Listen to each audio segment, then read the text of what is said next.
सभी बंधु बांधव को नमस्कार। और मैं ये आज यूपी का सोहर गा रही हूँ।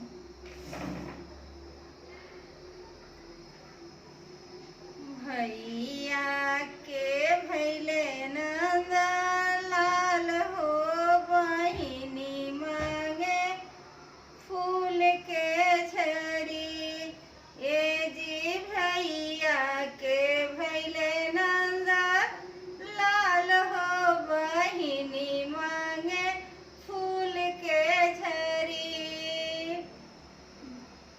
बेदिया बैठल बोलली अपन भाभी, ये हम लोग हैं जिम्मेदार, भैया कहाँ पाए फूल के झड़ी।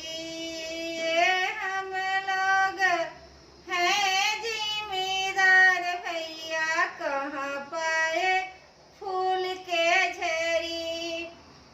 फूल के झड़ी उमराव के घरे है, फूल के झड़ी उमराव के घरे हैं।